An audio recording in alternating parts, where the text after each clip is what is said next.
es la vida.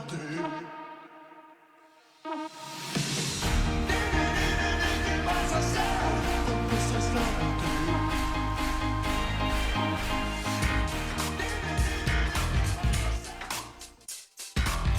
Sobre advertencia no hay engaño. El contenido de este programa es responsabilidad del emisor y el receptor. Todas las opiniones expresadas son libres y exclusivamente de quien las emite.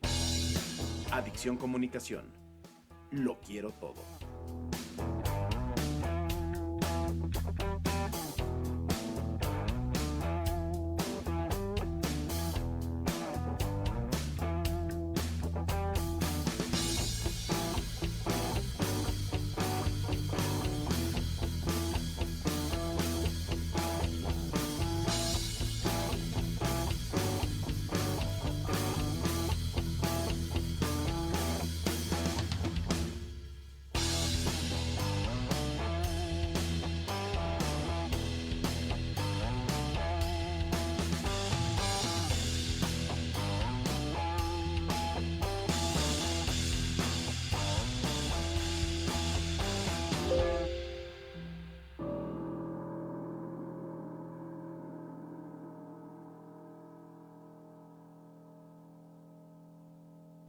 Advertencia: este programa está dirigido para mayores de edad y debe de ser oído en compañía de un adulto responsable. El contenido puede ser perturbador para algunas personas. Se recomienda discreción. Tus peores pesadillas se vuelven realidad. Desde este momento, las puertas del infierno se abren para darle lugar a Adicción Paranormal.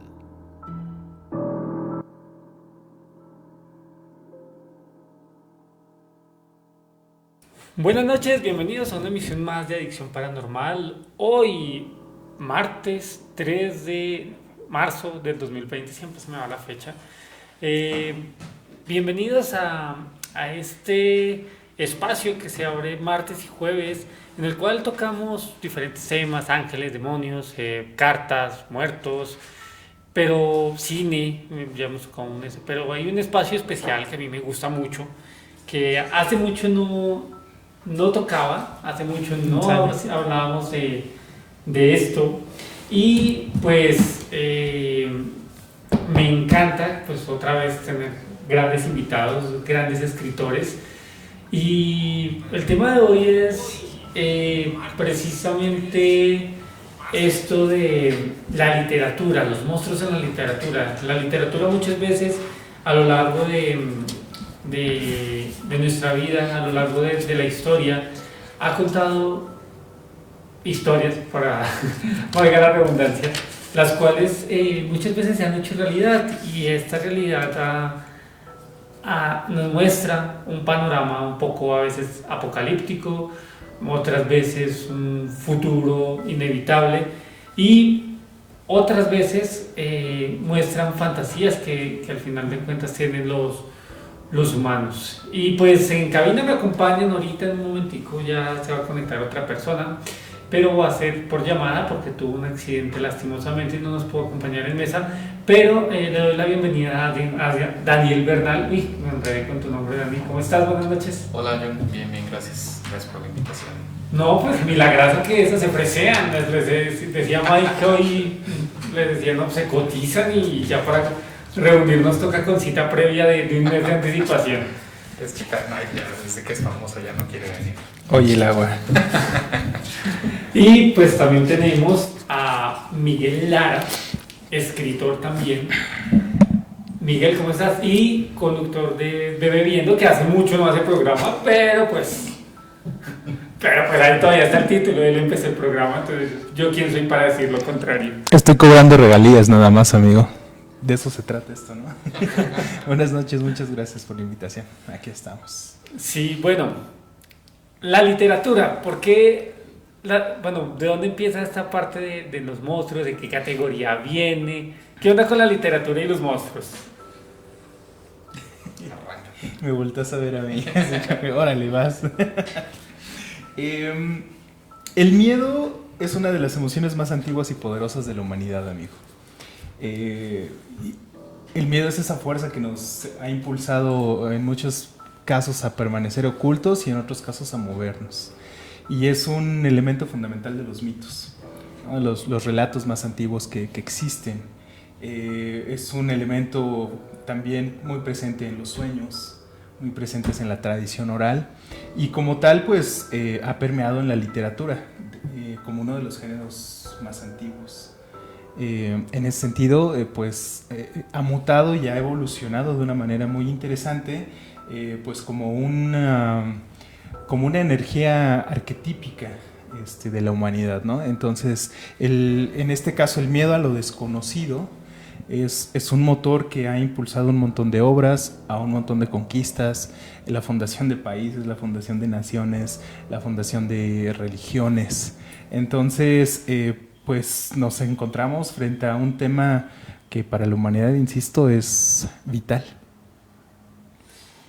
Pues sí, no sé, a mí, yo soy de los monstruos clásicos, Drácula, los hombres lobos, que vienen precisamente antes de tradiciones orales. Obviamente los conocían antes con diferentes nombres en diferentes culturas, pero que ya como tal modernamente, no sé, los han transformado en monstruos clásicos. Obviamente ya han cambiado, y películas, yo me voy más referente a la parte del cine que es como la parte visual, pero muchas veces se quedan muy cortos en la parte visual, que como los describen en los libros. Un ejemplo de Zoid, no sé, un ser universal, no sé. Sí, también un ser arquetípico, como lo describe Stephen King en sus novelas, ¿no? Y ya algo diferente a como lo conocimos nosotros en la miniserie, por ejemplo.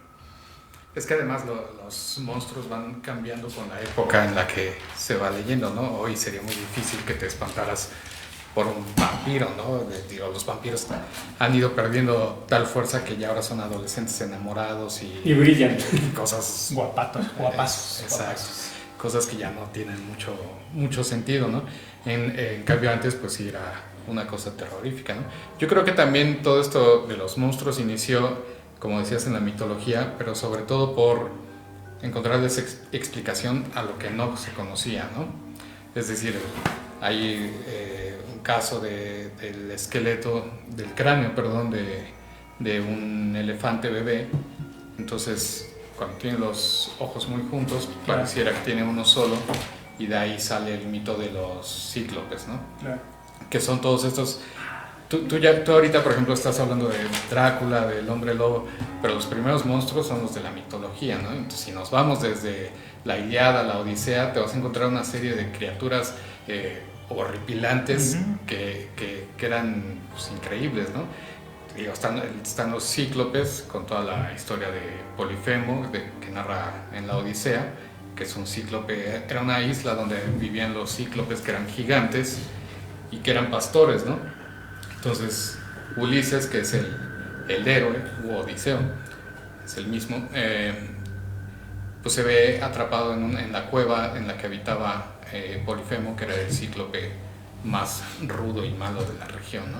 Entonces, desde ahí tienes esos monstruos, tienes a las hidras, tienes a las quimeras, tienes a Caribdis, el Minotauro, la historia del Minotauro también es increíble, bueno, si quieres empezamos por ahí, luego ya vamos hablando de alguno de ellos. Ustedes son los expertos y especialistas acá, yo solamente conduzco este programa y ustedes son los que se llevan siempre todos los elogios porque son los que saben. Chismosos más que nada, ¿no? Exacto. Pues si quieres platicamos del Minotauro, que es un tema muy bueno, ¿no? En una ciudad, en una isla griega, quien habitaba ahí, que era Minos, trata de convertirse en el regente, en el gobernante principal de esta isla. Entonces pide ayuda a los dioses, y los dioses les dice que en su campaña, como se usa ahora en las campañas políticas, para que él gane debe de decir que un toro va a salir del mar, ¿no? Y que esa será la prueba de que él debe de gobernar. Entonces resulta que los dioses le ayudan, él lo anticipa y del mar sale un toro hermoso, ¿no? Que viene desde el centro del mar, viene saliendo. Entonces el toro es tan hermoso que el dios le había pedido como única condición matarlo después de que él quedara como gobernante. Resulta que el toro es tan hermoso que no lo puede matar. No solo no puede matarlo, sino que su esposa se enamora del toro, ¿no? ¿Sí? Sí. Y entonces el toro y la esposa tienen a un hijo que es el Minotauro. Entonces cuando Minos, el gobernante, se da cuenta, decide encerrar al Minotauro en un laberinto, ¿no? Al que cada tanto llegaban héroes tratando de matarlo, pero el Minotauro era pues muy listo, entonces regularmente los mataba o ellos morían al no saber regresar por el laberinto, ¿no? Hasta que Penélope le ayuda a Teseo, que es un héroe mitológico también, que es quien llega, lo mata y ayudada del hilo de Penélope puede escapar, ¿no? Pero pues estás hablando de un monstruo también que representa muchas cosas, ¿no? Porque si bien es mitad toro, mitad humano, pues estás hablando de la vanidad, estás hablando de la ambición del poder, estás hablando de un montón de cosas que se mezclan en uno solo, ¿no? Entonces, pues este es el mito del Minotauro. Vamos a... Uy, espérame que se me fue. Está buena esa música. Vamos a hacer...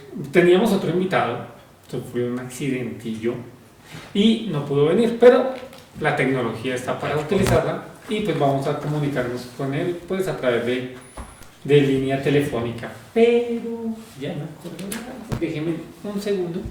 Ya, pero sigan hablando, yo... Más bien. No, tú sí, la mía. No, ¿qué pasa? Es muy interesante cómo, precisamente eso que hablabas, ¿no? La evolución de las tradiciones orales, de los mitos, del folclore, pues, ¿no? Y en este caso, todas estas historias que han acompañado a la humanidad desde hace mucho tiempo. Y así como conocemos la mitología griega con su amplísimo panteón,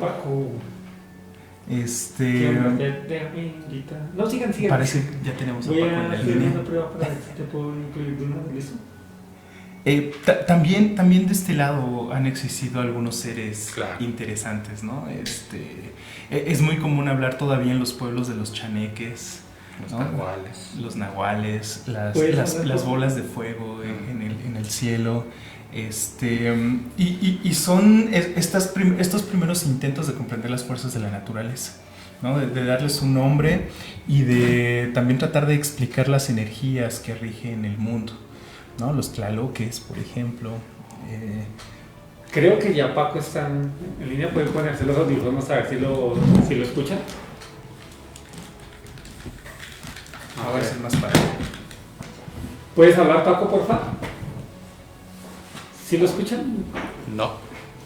A ver, déjame leer. Bajo la música. Yo sí te escucho. ¿Ustedes sí lo escuchan? A ver, hable. Ahí ya escucho. Me escucho a mí mismo. Ya. Paco, ¿te escuchas? ¿Nos escuchas bien?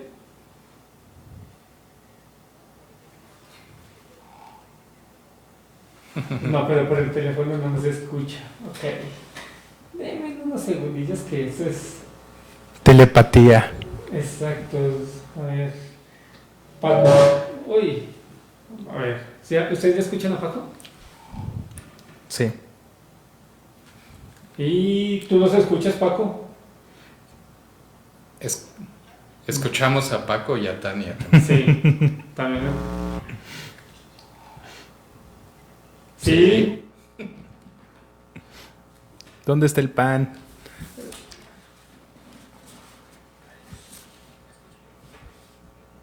No, pero no tienes que escucharnos por el teléfono. Dame un segundo. A ver, ¿los escuchas? Creo que... ¿Aló? ¿Me escuchas, Paco? Sí, por eso nos tienes que escuchar por Por el teléfono, ¿no? Pero si nos debes escuchar porque me lo estás contestando. O sea, si no lo estás escuchando. No, pero no nos escuches por la transmisión, escúchanos solo por el teléfono. Sí. De hecho, sí, ya se escucha súper Sí, bien. yo también ya lo escucho bien. Bueno, perdón, problemas técnicos, pero...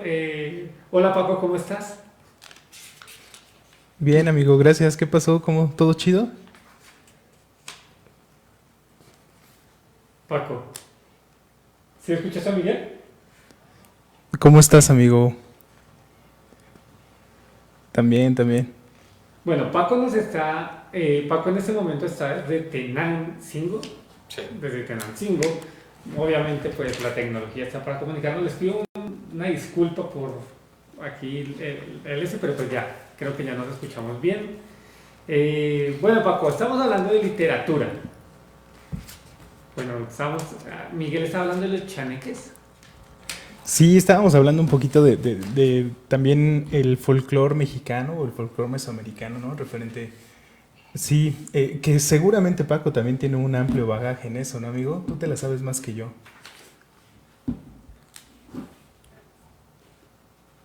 Paco. A ver, déjame le abro un poquito ya. Estábamos hablando un poquito de esos elementales mexicanos que forman o son una manera de explicar fenómenos naturales. ¿Puedes retirarte un poquito, amigo? ¿Así, amigo? Creo que sí.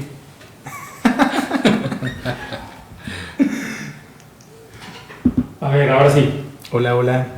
Ándale, así suena chido. Sí, ya. Sí, porque ve como mucha retro, ¿no? Ajá. Ahora sí. Mejor. Uy, sí, Muchísimo. ya, mucho mejor. Muchas gracias. ¿Qué onda, Paco? ¿Ya nos escuchas bien?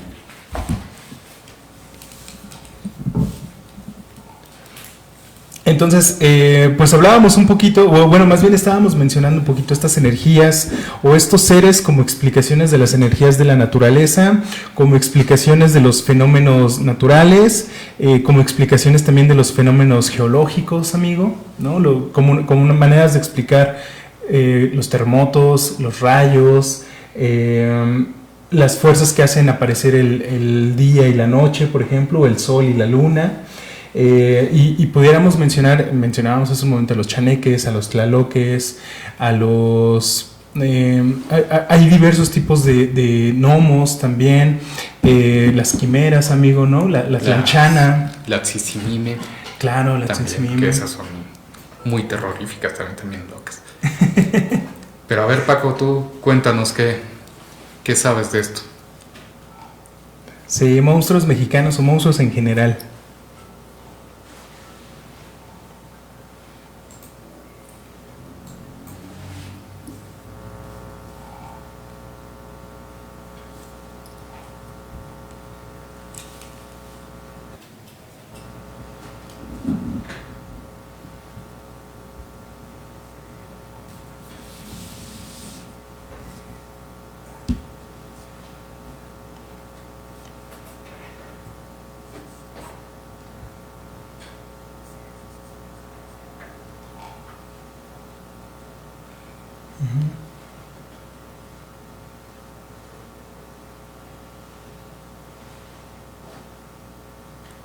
Ese no lo conozco. Yo tampoco. Cadejo. ¿Qué es el cadejo?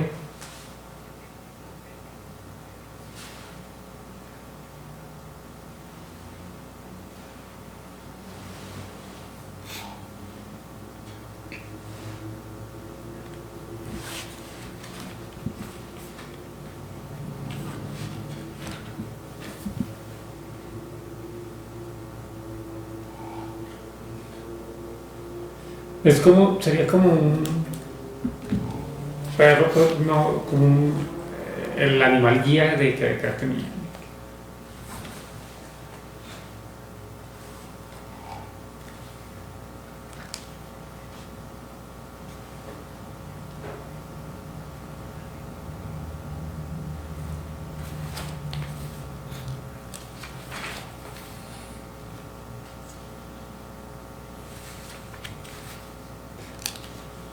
¿Ese es de tradición de allá de Tenancingo o es en general de México?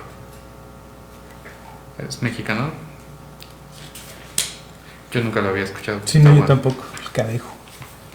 Está interesante.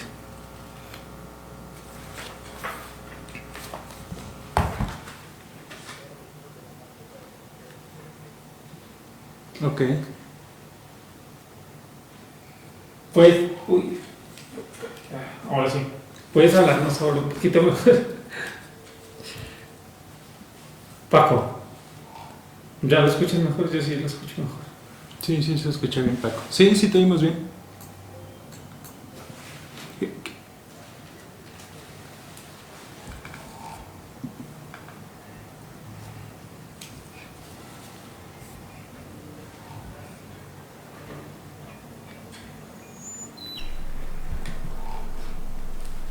No, tengo problemas con la comunicación con Paco.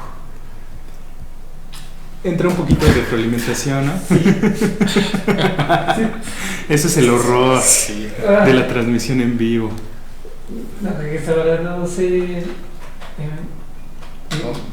Empezó a hablar en lenguas muertas. Creo que ya. Qué chido.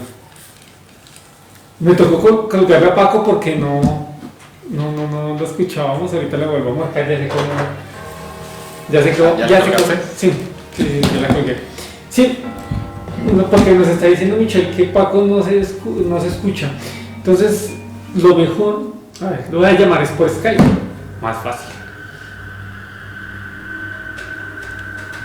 Así no se escucha. Mientras tanto, sigue no se escucha. Problemas técnicos.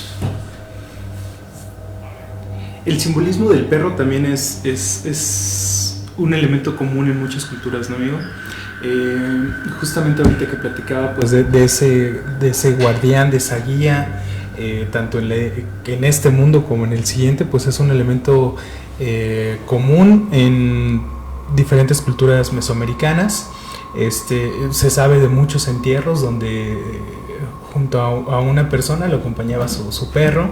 El mito, por supuesto, de ese paso o de ese acompañamiento que hay de los perros con sus dueños hacia el Mictlán, ¿no? En ese paso en los 7 círculos del inframundo. Y en otras culturas, por ejemplo, también referido, por ejemplo, con los gatos, ¿no? Son animales de compañía que desde hace mucho tiempo han tenido como una gran conexión, han sido pues parte de la comunidad humana y que pues han traspasado pues ya esas barreras del mito también. Es que el perro, creo que en todas las culturas está muy bien parado, ¿no? Solitos se lo han ganado. Exacto. Volviendo a la mitología griega, pues ahí también hay varios perros, ¿no? O sea, el Cerbero, que es este perro de los 3 más cabezas, famosos, terrorífico, que además tiene 3 cabezas justo para estar cuidando el pasado, el presente y el futuro, ¿no? Cada una vela por un tiempo, pero además es el que está en la puerta del inframundo, ¿no? Pues este tipo de perros es muy terrorífico, como decías. Hay varios también ejemplos sobre la actividad de los perros en la Odisea, incluso cuando regresa también Ulises después de 20 años de andar vagando, el único que lo reconoce es su perro, ¿no? Por supuesto, que está esperándolo para morir, o sea que ya lo único que puede mover es bolita cuando lo ve, claro. Y después desfila, ¿no? Sí, es una imagen muy, muy poderosa la del perro. En Egipto también era el perro, no, eran más los gatos, no. Sobre todo los gatos. Pero el perro también, había un perro, un dios. Sí, el que tiene el hocico, ¿no? Anubis, ¿no? Anubis, no estoy seguro, ¿no? Creo que sí es Anubis. Vamos a ver. Busquémoslo. Anubis. Mencionaste otro de los, Sí, Anubis. de los de la mitología mexicana. Aparte del chaneque, ¿otro dijiste algún los tlaloques. ¿Esos cuáles son? Los tlaloques, que son los ayudantes de Tlaloc, ¿no? Son estos pequeños elementos o pequeñas energías acuáticas que son las responsables de sacudir a las nubes para que caiga la lluvia. O cuando la marea está muy alta, se dice que ellos están debajo o bueno, cuando el mar está picado más bien, ellos están debajo del mar agitando. Se decía que cuando pues no había las suficientes ofrendas hacia los dioses, los tlaloques eran los primeros en notarlo y eran los seres menos, ¿cómo llamarlo? Como los más desesperados, los que más fácil se enojaban, y eran los primeros en contestar cuando no había las suficientes ofrendas, y comenzaban a hacer estos actos que se traducían en grandes lloviznas, en grandes granizadas, en movimientos inesperados del mar o de los ríos, ¿no? La subida de los ríos.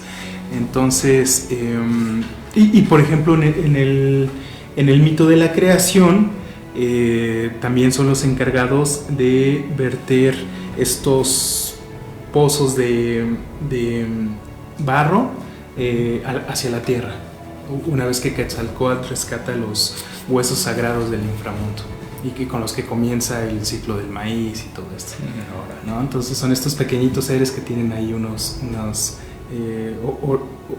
¿cómo llamarlos? Como unos anteojos, ¿no? Unos glifos ahí en forma de círculo muy llamativos y más pequeños que el tradicional tlaloc que hemos visto en muchas esculturas arquitectónicas, ¿no? Los tlaloques. ¿De dónde salían estos o cómo los podían representar en su literatura? Es una mitología, ¿no? Como tal, pues han sobrevivido sobre todo a través de la tradición oral. Y los registros escritos que nos llegan pues tienen su fundamento en la tradición oral, que después pues llegan a manera de escritos en libros sagrados como el Popol Vuh, en algunos códices, sobre todo en el códice Borgia, si no me equivoco, que es uno de los códices que habla de adivinación y de creación, también no se pueden encontrar representados. En la literatura, bueno, aparte de los clásicos, ¿cuáles podrían ser los monstruos modernos? Podríamos decir, son contemporáneos. Porque pues la Edad Media la marcó Drácula y sus... Han ido evolucionando, ¿no? Que es lo que platicaba hace rato Dani, ¿no? O sea, conforme el conocimiento científico avanza y conforme las sociedades avanzan, pues las mitologías se van transformando y muchas de las... energías o sucesos inexplicables que tuvieron una manera de explicación cambia, ¿no? Conforme pues avanza esa propia sociedad. Y alguna vez lo platicamos, ¿no? O sea, es muy común que, por ejemplo, en las mitologías pues existan estos seres que son entre humanos y dioses, ¿no? Y después, conforme, por ejemplo, el cristianismo avanza y se llega a la unificación de un Dios, pues nos encontramos con el mito judeocristiano del bien con el mal y el Dios con el diablo, ¿no? Que son como los grandes arquetipos del bien y del mal. Y por ejemplo en la Edad Media pues ya nos encontramos con muchos relatos que tienen que ver con, bueno, nos encontramos con la aparición del hombre lobo, ¿no? Con la aparición del vampiro, con la aparición del no muerto, por ejemplo, ¿no? Uno de los poemas épicos más de mayor, ¿cómo llamarlo? Que es más conocido sería el poema épico del Beowulf, ¿no? Es un poema que tiene, pues, o que forma parte de las tradiciones nórdicas, donde se habla también de sus mitos de creación, de sus energías elementales. Y por ejemplo, ahí aparecen tres antagonistas principales. Uno de ellos se llama Grendel. El poema del Beowulf está ubicado más o menos entre el 700 y el 1000 después de Cristo. Y de Grendel no hay demasiadas descripciones, pero se refieren a él como una criatura salvaje, con una fuerza brutal y con una enorme estatura.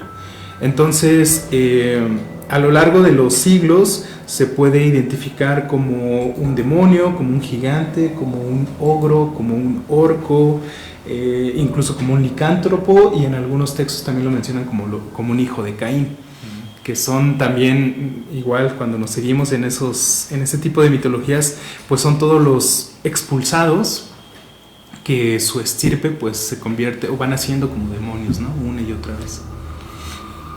Es que además lo que tiene de ventaja la literatura, es lo que hemos platicado contra el cine, es que tú acabas de dar la descripción del personaje que te está dando el autor, ¿no? Claro. Un monstruo que está muy bien contado, muy bien definido en un texto, produce menos miedo que algo que tú puedas asociar a tu propia vivencia, a tu propia experiencia, ¿no? Claro. Si a ti te dicen que es un monstruo indefinido, que tiene ciertos rasgos, tú lo vas a contemplar con tus propios temores, ¿no? Con eso lo vas a completar, con tus propios temores, y entonces eso lo hace más terrorífico, ¿no? Ahorita, ¿qué es lo que espanta? Pues lo que ha espantado desde el nuevo milenio, que es el fin del mundo, ¿no? Que haya una catástrofe. Creo que ecológica. los monstruos, Ahora sí, es los ecoterrores, ¿no?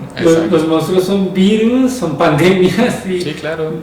algo que convierta los zombies, pues es que los zombies son... Tuvieron ya su época también hace unos poquitos años, ¿no? En que los zombies se pusieron de supermoda en el cine, en los videojuegos. Sí, no juegues. Pero es que además todas estas cosas que dan miedo tienen que ver directamente con la política siempre, ¿no? Entonces siempre va pasando así, si la NASA está por lanzar una nave, nos dan miedo los extraterrestres, ¿no? Claro. Antes la luz, la oscuridad, en fin, todo lo que va pasando a nivel global es Claro. lo que se va volviendo. Y ahora la enfermedad. Ahora es todo lo químico, ¿no? Todo lo biológico. Creo que ya tengo a Paco en la línea. Vamos a llamar. Me pauso la música. Creo que esta vez lo vamos a escuchar mucho mejor. Ya lo estoy llamando. Ya se está conectando. En ese sentido, amigo, por ejemplo, lo que platicabas de una característica que podemos encontrar en los buenos relatos de terror no es tanto la descripción del monstruo ni tanto la acción, sino la atmósfera Exacto. que propone el cuento de terror. Y los grandes maestros de terror lo que nos han dejado son atmósferas terroríficas. Claro, pues es lo que hacía Lovecraft, ¿no? Sí, por supuesto. Hola, Paco. Hola. Ahora sí. ¿Ya lo escuchan ustedes bien? ¿Qué onda, amigo? Sí, ahora sí los escucho bien. Sí, te escuchas súper bien. Sí, nosotros también. A ver. Ay, Pero no los veo. A ver, déjame prendo la cámara. Chun, chun, chun. Ahí está, creo que ya prendí la cámara, no. Bueno, mientras yo prendo la cámara, ahora sí, Paco, te escuchas en vivo, yo ya lo escucho bien, ustedes creo que también. Ya prendí la cámara, solamente falta que se conecte. Listo, ya los veo. Ya los veo. Ok, yo sí, como siempre, detrás del S.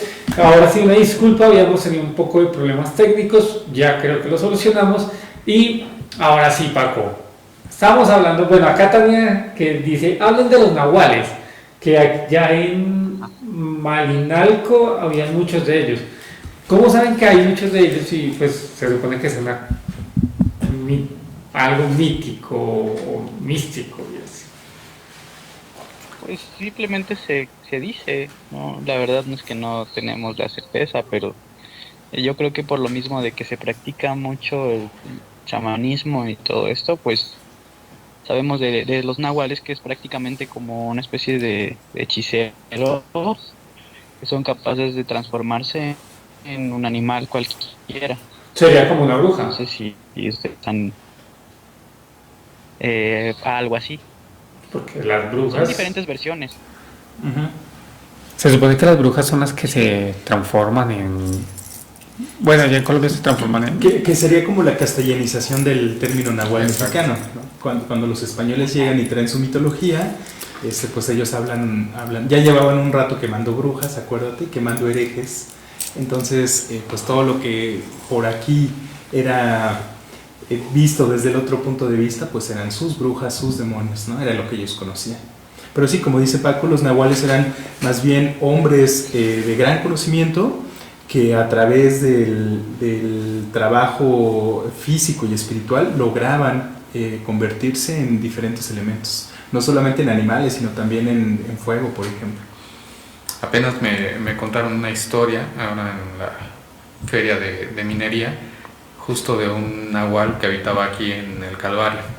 Entonces, que dicen que bajaba todas las noches convertido en un perro gigante y bajaba a morder y a molestar a todos los perros que vivían acá por la Bombonera, por esta parte, y todos sabían y todos lo conocían al señor como el perrero, una cosa así le decían, y vivía ahí en el Calvario. Entonces toda la gente estoy hablando de los años 1920, 1930, lo conocían, era muy famoso acá y todos decían que era un nahual. Un nahual, ¿no? Y seguramente por allá por la tierra de Paco también hay un montón de historias claro. al respecto.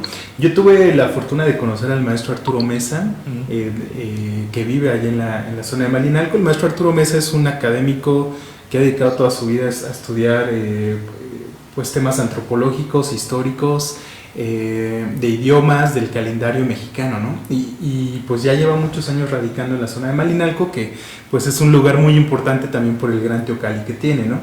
Y una vez pues lo visité, estuve platicando con él y entre muchas otras cosas nos estaba platicando este tema de los nahuales, ¿no? Y él me decía que él llegó a vivir a Malinalco hace como 45 o 50 años y todavía Malinalco pues estaba muy despoblado, ¿no? Todavía era pues una provincia más o menos alejada y justamente donde él estaba dice que su vecino era nahual, que lo conocía y que era una persona que no hablaba mucho, que en realidad no hablaba mucho y que la gente del pueblo le temía, la gente normal, por así decirlo, la gente que iba a la iglesia. Pero la gente que estaba más en contacto con la tradición mexicana, pues lo visitaba como un maestro de curación. Y él nos platicaba que era muy común en las noches, alrededor de todas estas rocas altas que hay en Malinalco, ver estas bolas de fuego, ¿no? Que se supone que son las maneras en que tienen los nahuales de viajar. Y él nos platicaba que empezaron a desaparecer estos fenómenos cuando llegó la electricidad. Yeah. Cuando llegaron y les conectaron los postes de luz, entonces él atribuía a estos pues campos electromagnéticos que hay alrededor de los cables de luz como al desequilibrio que provocaba que pues estos fenómenos ya no fueran tan visibles, ¿no? Ellos mismos, dicen los nahuales, pues se fueron alejando, ¿no? Al tratarse de un conocimiento pues muy antiguo y que cuando llega la tecnología con poca conciencia, pues en realidad es mejor guardar ese conocimiento, ¿no? Entonces él nos platicaba que dejaron de verse en el momento en que llegó la electricidad por ahí, que llegó la civilización. Pues yo creo que es que cómo te distraías en esa época. Pues que no necesitabas distraerte, amigo. No, yo lo digo, bueno, en mi experiencia, cuando voy de viaje a mis retiros espirituales al campo, duro 3 días y para mí la ciudad es lo mejor del mundo, es como que... Eres un ser de ciudad, amigo. Sí, irme para una parte que haya campo, que haya este tipo de... Alejarme de la ciudad no me estresa más. Y pues uno ahí aburrido, todo callado, los grillos. Entonces digo, bueno, ¿y qué hacían entonces? Bueno, trabajaban. Pero, se convertían en lobos, amigo, imagínate. Si eso no es divertido, no sé qué sea. Exactamente. Por ejemplo, me acuerdo mucho a los cuentos de los hermanos Grimm. Pues sí. Ellos se recorrieron toda Alemania, los hermanos Grimm recorren toda Alemania precisamente para anotando todas estas historias mitos y los plasmaron en sus cuentos. Y hay algunos que sí son muy heavy. En general todos son muy heavy. Sí, están bien interesantes. No sé si Paco sigue conectado, amigos. Parece que se quedó ahí como... Se durmió. Paco. Sí, no sé si nos escucha. ¿Sí nos estás escuchando? Bien, entonces. ¿O tú qué piensas, Paco? Historias de nahuales de por allá, amigo. Paco. A ver, ¿lo vuelvo? Sí, se escucha. No, la verdad es que no. Bueno. Sí. Sí, te oyes.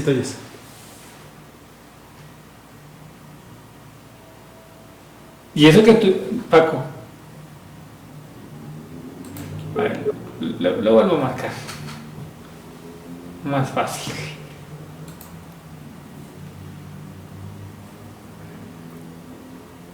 A ver. Bueno, Hace rato veníamos hablando, Dani y yo, cuando veníamos entrando, salió el tema de Game of Thrones. Y en Game of Thrones hay unos personajes que son nahuales, amigo. O que parecerían nahuales, por así decirlo, que pueden entrar como en la conciencia de los animales y en la conciencia de otras personas, ¿no? Les llamaban los pieles, algo de piel. Portapieles, una cosa así, no me acuerdo. Quizás un fan de Game of Thrones ahorita nos pueda decir. No me acuerdo. No, pero a ver, me acuerdo mucho de esto. Y cuando yo lo vi en ese momento me acordé de los nahuales, por supuesto, ¿no? De esta persona que de repente ponía los ojos en blanco y entraba en la conciencia de un águila, ¿no? Y entonces empezaba a ver lo que estaba sucediendo desde el punto de vista del águila. Era Bran, se llamaba el personaje que ponía los ojos en blanco y se volvía en el cuervo de los tres ojos. Ándale. Que era el que podía ver todo esto. Que ese era un Stark. Era un Stark. Exacto. Ujú. Exacto. Sí, entonces es muy interesante cómo encontramos en muchas culturas separadas por muchos kilómetros historias que pueden llegar a ser muy parecidas, ¿no? Pues es que al final, como dices, todo viene de los arquetipos, ¿no? Entonces eso es universal y pues todos tenemos lo mismo, cada quien le va dando... Diferente nombre. Exacto, lo vamos tropicalizando, ¿no? Pero sí, no sé si ya regresó Paco. no, todavía no. ¿No? Ya me estoy poniendo en contacto con él. Más fácil hacerlo. Pues sí, pero volviendo a los monstruos actuales, pues sí, yo creo que todo es biológico, todo es cibernético incluso, ¿no? Digo, hoy ya tener como decías, si tú que no eres millennial, o si eres millennial, no. Sí, se alcanzó. ¿Sí? Bueno. ¿Tú no eres millennial? Tú No, también eres no, millennial, no, ¿no? no, ¿qué pasa? ¿Tú Yo- ¿A poco eres un baby Yo boomer? ya soy un clásico. Bueno, pues todos ellos sin tecnología no saben qué hacer, ¿no? Igual Claro. cuando vas al campo y te aburres en 3 días, pues igual y necesitas llevarte mejor contigo, man. Exacto, Puedes estar solo sin broncas, sin hacer nada. Llévate un libro. exacto. Desconectarte. Exacto. No, yo para poderme leer un libro, literal, tengo que escuchar música.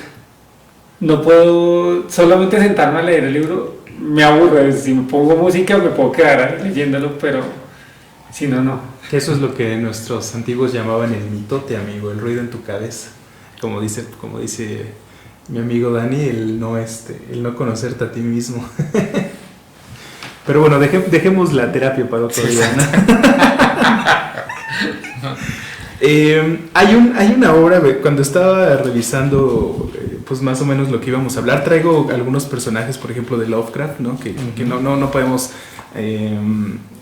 dejar de mencionarlo, porque aparte es un punto intermedio entre una tradición que dio origen a las obras de Lovecraft y después las obras de Lovecraft dando origen a muchísimo de lo que vimos hoy, ¿no? Lo que vimos hoy. Hace rato hablabas de It, de Stephen King, que es un discípulo consagrado de Lovecraft.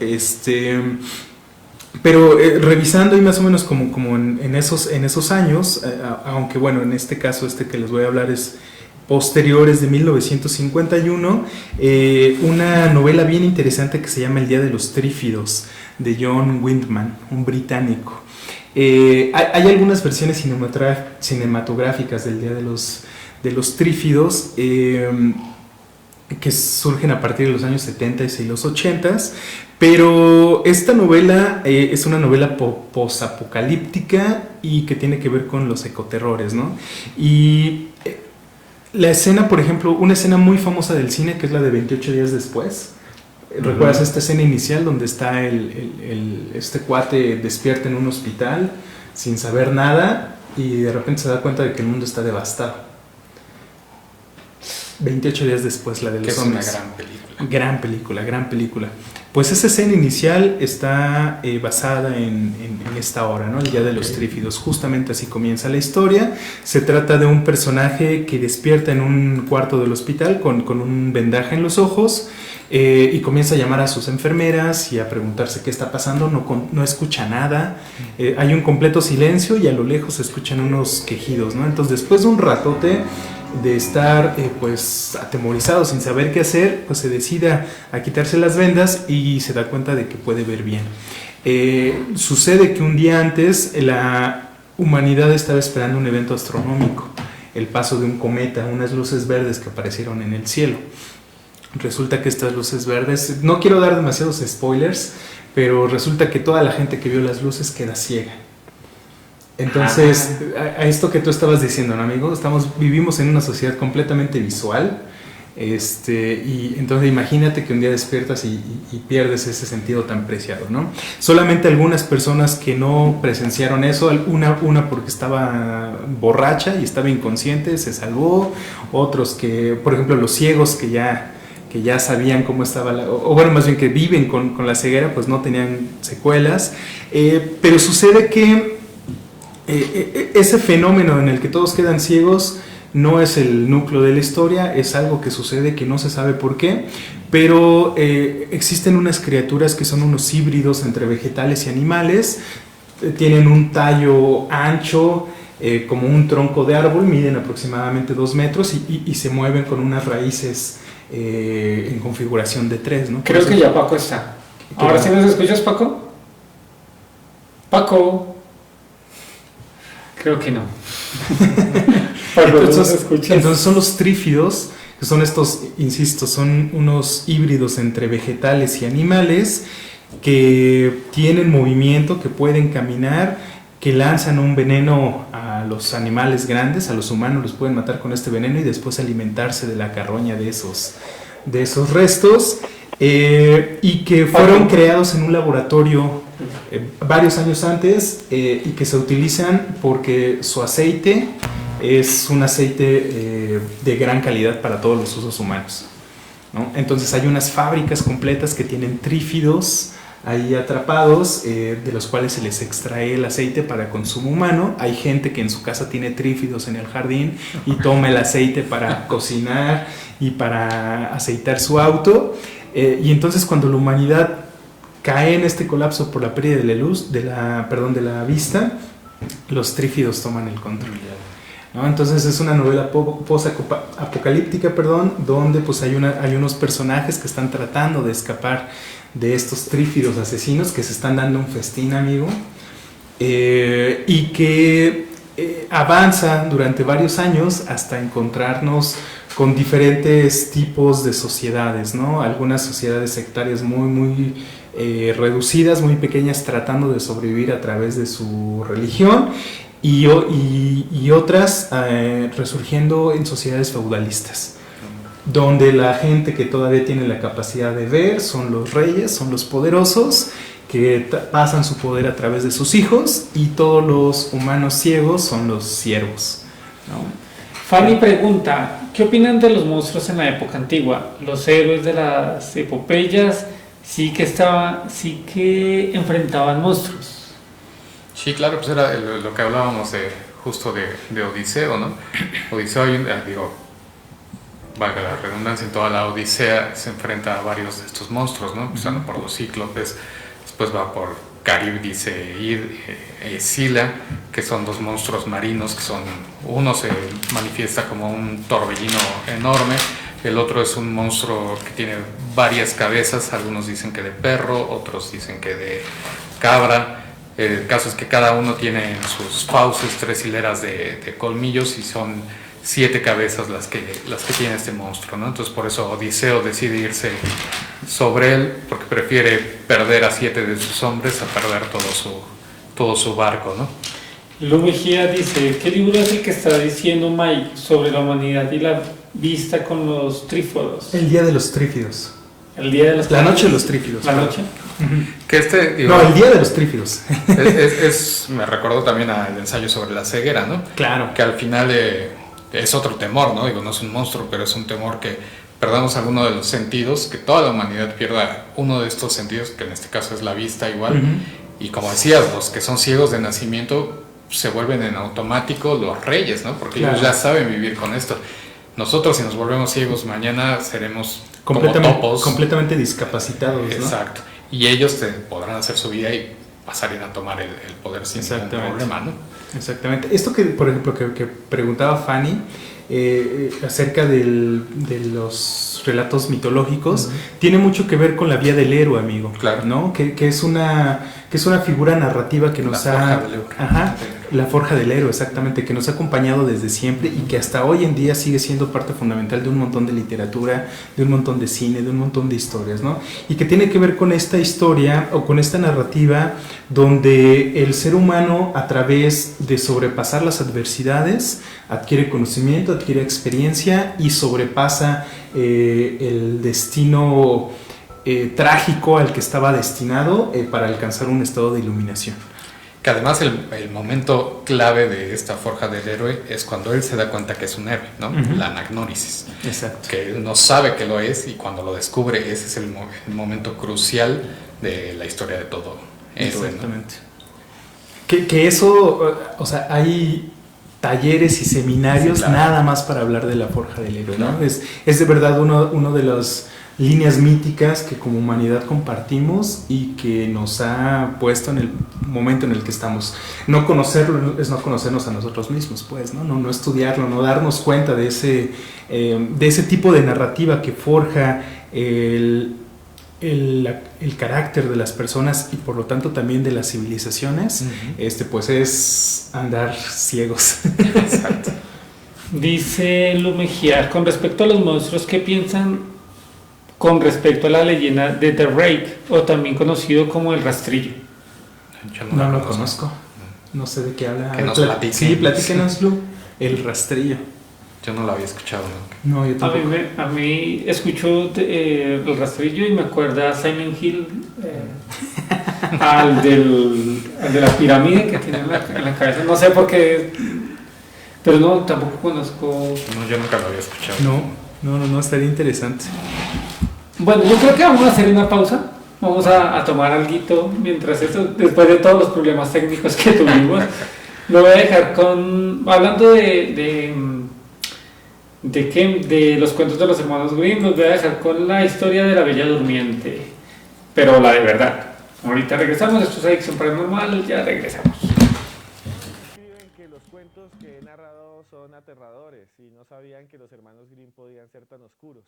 Y me piden que les cuente la verdadera historia de los cuentos clásicos de la Caperucita, de la Cenicienta, y realmente detrás de esas historias hay algo aterrador. Ustedes, queridos seres de luz, lo pidieron y por eso vamos a dañar su infancia, porque en este video les voy a contar la verdadera historia de la Bella Durmiente.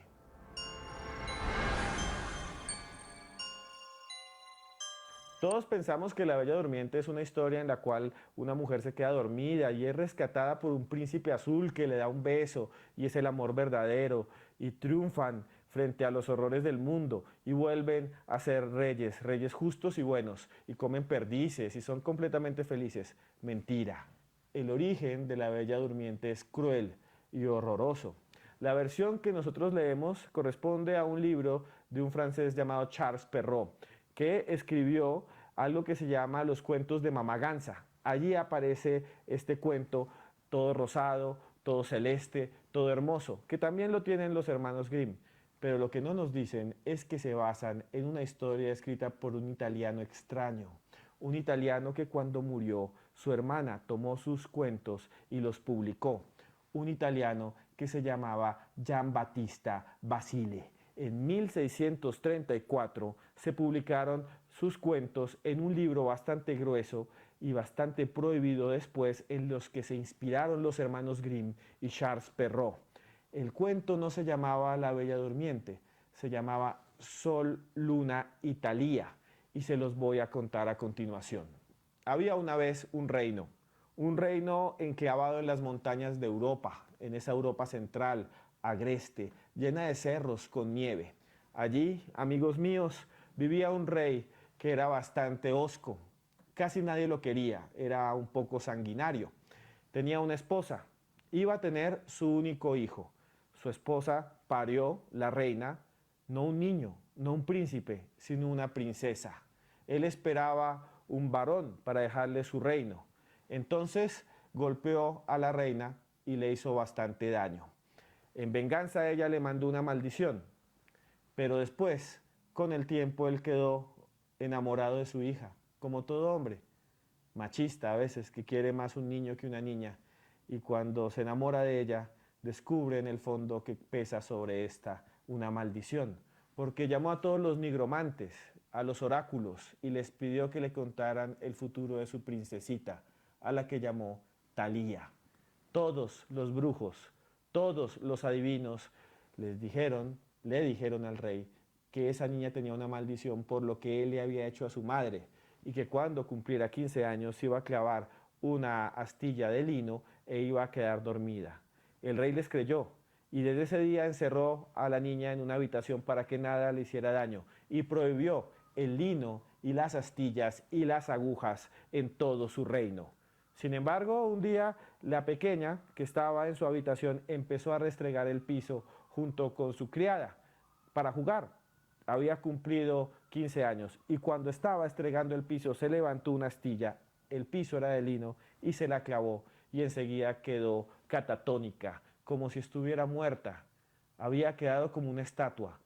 Intentaron de todo, le colocaron aromas florales, le jalaron el pelo y nada la despertaba. Pero no estaba muerta. El rey se deprimió, fue hacia una ventana y se lanzó desde la torre del castillo y murió.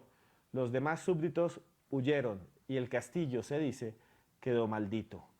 Antes de morir, el rey la había dejado en una habitación especial, a ella, a Talía, a la durmiente, una habitación en donde la acostó en una cama rodeada de terciopelo rojo. Los años fueron pasando. Todo quedó en la memoria de la gente. Los viajeros contaban historias de un castillo aterrador en ruinas, en donde vivía una mujer hermosa, pero que nunca se levantaba. El mito de la bella durmiente. Hasta que un día, un rey bastante anciano, ya casi de 60 años, que en la Edad Media era un anciano, iba cazando por ese bosque, iba persiguiendo venados, porque lo que más le gustaba a ese rey era cazar. Y de pronto una de esas criaturas saltó y entró en las ruinas del castillo prohibido. El rey rompió el tabú porque nadie quería entrar a esas construcciones. Caminó y cuando buscaba al venado se encontró con la habitación en ruinas donde había una mujer hermosa durmiendo sobre un terciopelo rojo. El rey quedó enamorado, era hermosísima. Se le acercó, la intentó despertar. Ella no se movía, le dio un beso. Este rey anciano, que además tenía esposa, la reina, de otro reino vecino, y ella no se movía. Intentó sacudirla y tampoco. Dice el cuento, no lo digo yo, y lo pueden buscar en internet, que el rey estaba completamente enamorado, que era tan bella como ninguna que había visto, y la tomó, le rompió los vestidos y la violó. Después de que la violó repetidas veces, se quedó durmiendo junto a ella y al otro día despertó junto con sus caballeros y volvió al reino. El cuerpo de la chica quedó tirado entonces en las piedras o sobre las piedras del castillo. El tiempo fue pasando y nadie sabía lo que iba a suceder. Después de la violación, aquella durmiente quedó embarazada y de su vientre nacieron luego de 9 meses 2 niños. Sol, el varón y Luna. En el parto, las hadas del bosque ayudaron a aquel cuerpo inerte a parir. Cuidaron los bebés y se los colocaron sobre el cuerpo. Uno de ellos, Sol, tomó el dedo de ella, de Bella, de la durmiente, y se lo chupó y le sacó entonces la astilla y despertó. A los meses siguientes volvió el rey porque quería volver a estar con aquella mujer hermosa e inerte, quería volver a abusar de ella, y lo que encontró fue a sus 2 hijos, 2 nuevos príncipes y una mujer. Asustado, se las llevó rápidamente a su reino. Cuando llegó, mandó a que le quitaran a todos los soldados la lengua para que no contara de qué se trataba. Y allí, una vez, en su castillo, su esposa, la reina, se fijó, a pesar de que nadie le contó, que los niños eran iguales al rey, que eran sus hijos. Entonces mandó a que se los trajeran cuando el rey salió a cazar y le pidió al cocinero que los matara y que los convirtiera en un estofado esa noche para dárselos al mismísimo rey. Cuando el cocinero se los llevó, les iba a clavar el cuchillo, pero no pudo hacerlo porque eran niños. Entonces mató 2 corderos y los hizo pasar por la carne de los niños. Cuando estaban ya todos comiendo, la reina le dijo al rey, eso que te estás comiendo son tus hijos, los bastardos que trajiste aquí al palacio. El hombre enseguida quedó pálido. Sin embargo, el cocinero llegó y le mostró, tus hijos están vivos. Enseguida cogieron a la reina entre todos, la lanzaron al fuego y la mataron. Bella, Thalía, se convirtió en la reina y sus hijos en los príncipes.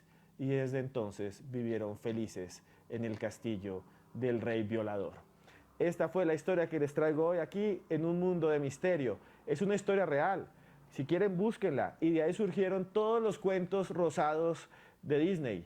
Sin embargo, estos son más oscuros porque hay maldiciones, canibalismo y cosas horrendas y violaciones. Si quieren seguirnos, por favor, suscríbase y también al mismo tiempo en todas nuestras redes sociales. Nos vemos próximamente aquí en unmundodemisterio.com.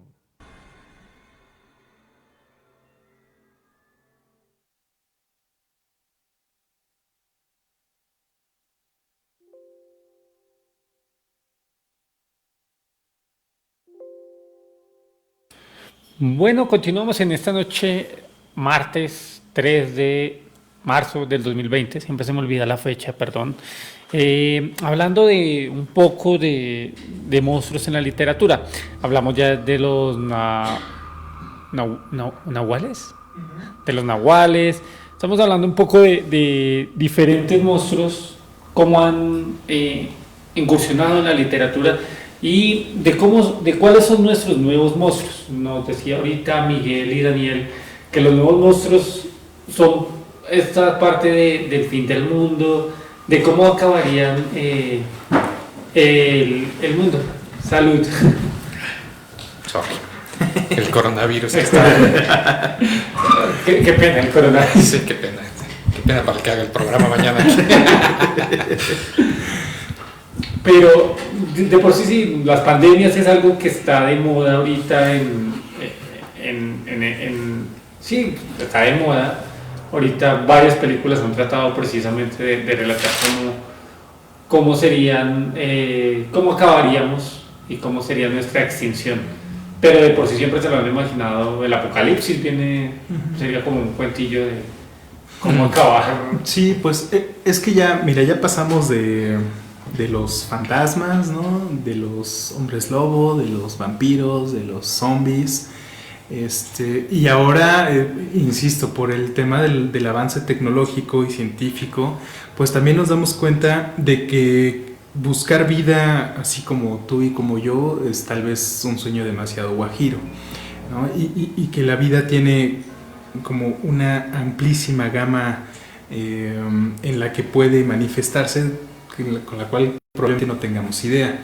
Y entonces pues empiezan a surgir también estas especulaciones respecto a que si un día nos contacta una civilización extraterrestre, pues no va a ser así como nosotros nos los esperamos, tal vez ni siquiera nos demos cuenta, ¿no? Tal vez ya nos conquistaron y ni siquiera nos damos cuenta, ¿no? Tal vez estamos en un ¿cómo se llaman estos donde están las hormigas, amigo?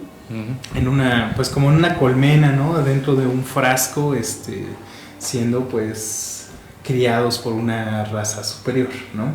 Y entonces también es muy probable que en lugar, o lo más probable, o de las cosas que ahora se barajean, es que si una civilización decide explorar el universo, no lo va a hacer en gran tamaño, sino a tamaño nanoscópico, ¿no? O a tamaño muy, muy pequeño, porque pues en una molécula puedes poner un montón de información, puedes hacer nanorobots que se queden ahí en stand-by por cientos, miles, millones de años, y aparte los puedes disparar a la velocidad de la luz a cualquier rincón del universo. Entonces, Paco nos escribe, perdón. Sí. Paco escribe, dice: David Limor basó sus estudios, de antropología en el origen de los mitos. Para él, el punto de origen de estos está en la figura del monstruo, incluso antes de la existencia humana. Con respecto a lo que mencionaba Mike del viaje del héroe, y Carl Jung también hablaba de la parte oculta de la persona, lo que el demonio, la sombra, en sus teorías, la sombra podría personificarse como un monstruo porque abarca todas las cualidades que la sociedad tacha de negativas. ¿Algún comentario? Yo no sé si ese David Gilmour del que platica es el guitarrista de Pink Floyd. Tenemos esa duda, ¿verdad? Tenemos esa duda, a ver si nos dice. O sea, solamente un académico y un escritor con el mismo nombre. Hablar de los arquetipos junguianos también es meterte en un terreno bien profundo, bien interesante. La sombra, Jung o es la manera en que él nombra todo ese lado que se puede ejemplificar muy fácil, insisto, desde la tradición judeocristiana del bien y el mal, aunque por supuesto él no solamente pues tenía esta dicotomía, ¿no? Sin embargo es muy fácil encontrarla y la encontramos en muchos otros conocimientos, ¿no? Como también el yin y el yang, ¿no? Como el ometeo taqui mexicano, ¿no? Que es estas energías opuestas pero que conforman un solo ser. Y en este caso la sombra pues son todos esos esa información o esa parte de la personalidad de las personas que no emerge tan fácilmente, que nosotros mismos escondemos porque la sociedad misma nos hace esconderla, que eso que tiene que ver con el instinto criminal, con el instinto asesino, con el instinto de apropiación, con el instinto de supervivencia frente a todo lo demás, ¿no? Que son energías que existen dentro de nosotros que han formado parte de un ser que tiene que sobrevivir, pero que en sociedad se tiene que reprimir, ¿no?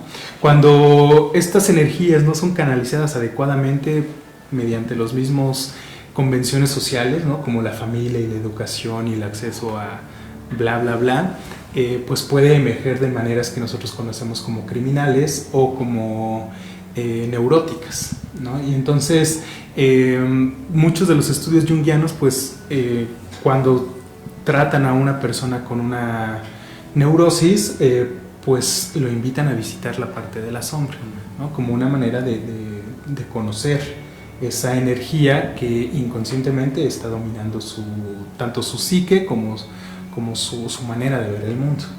Entonces sí es muy interesante, o sea, el tema de la sombra se puede ver en los mitos, en las leyendas, en las historias, insisto, en las dicotomías del día y de la noche, ¿no? Jung hace un estudio algo más profundo al respecto. Hay una frase incluso en un libro de Tario donde dice que la sombra es la parte terrible del alma, que está buenísima. Pero bueno, síguele con los monstruos. Síguete con Lovecraft. Los monstruos de que estaba platicando John. Para que John sepa de qué habla. No nos ha dicho Paco si David Gilmour es David Gilmour. Todavía no escrito. ¿Cómo ves, amigo? ¿Qué opinas de esto, de la sombra?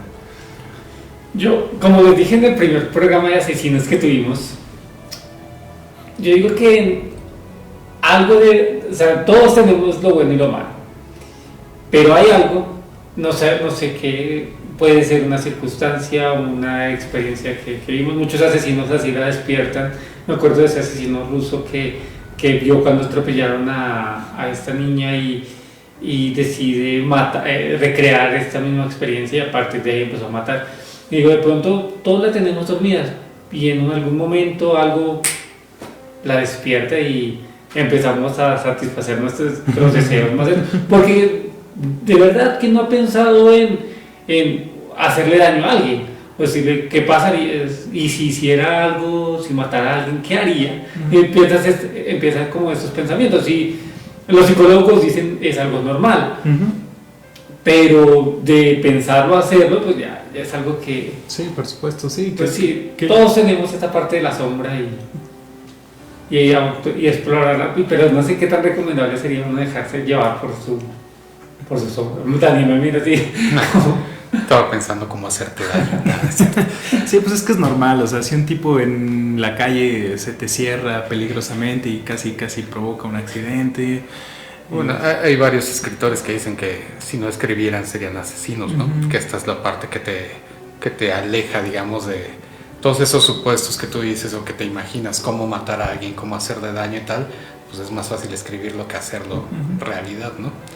Pero, digo, al final yo no sé también qué tanto tiene que ver con estas convenciones sociales y, digo, nosotros porque sabemos que está mal y tal, pero muchos de estos asesinos no tienen ese filtro, ¿no? No Claro. tienen esa capacidad para discernir si es bueno o malo, ¿no? Y entonces ellos, digo, hay una gran cantidad de asesinos que incluso matan porque piensan que están haciendo un bien, ¿no? Exacto. Entonces, pues eso ya es dependiendo de la psique de cada quien.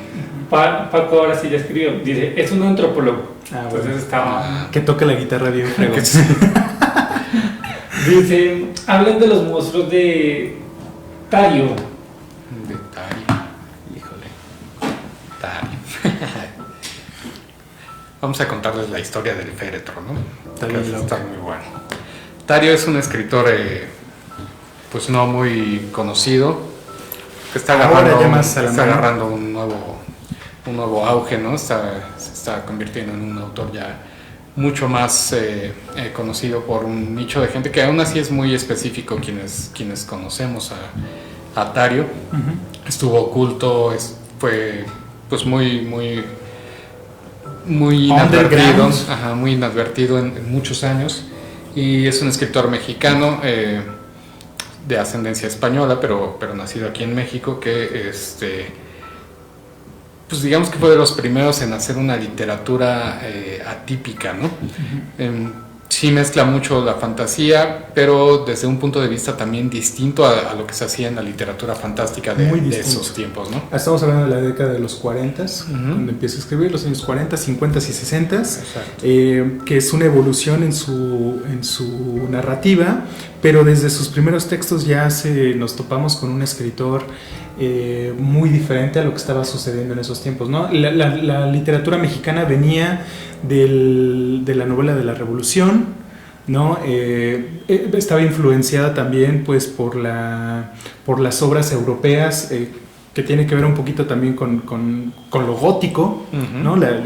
Digamos, lo último de lo gótico y el principio del surrealismo, ¿no? El surrealismo francés, pero lo que él escribió sí fue muy diferente a lo que estaba sucediendo. Ahora ya lo vemos como, o sea, ya lo podemos ver, ya lo podemos contextualizar, pero en ese tiempo de verdad era alguien que nadie comprendía, o que era muy diferente a lo que estaba Que en sucediendo. su primer libro de relatos, que se llama La Noche, cada relato es narrado por un objeto.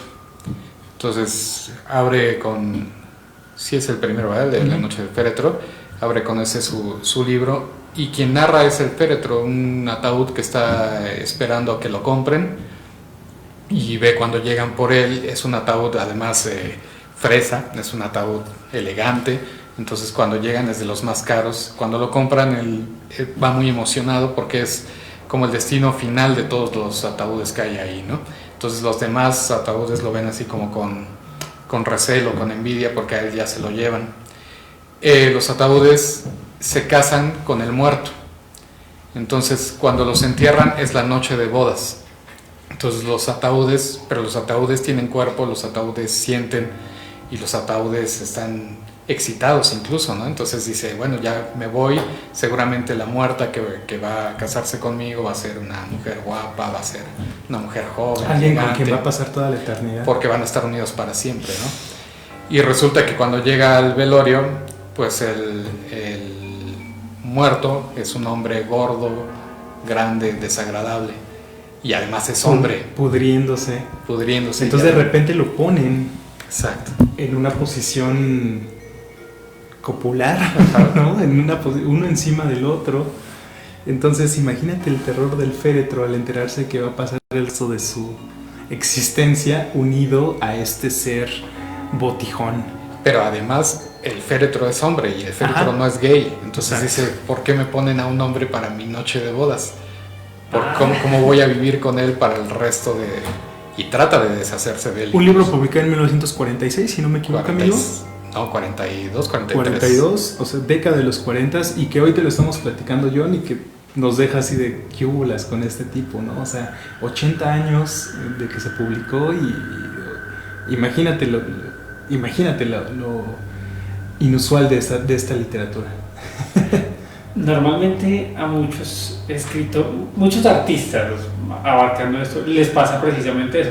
Están o muy adelantados en su época y nadie los comprende, y eso hace que se frustren y al final pues no son tan conocidos por lo mismo.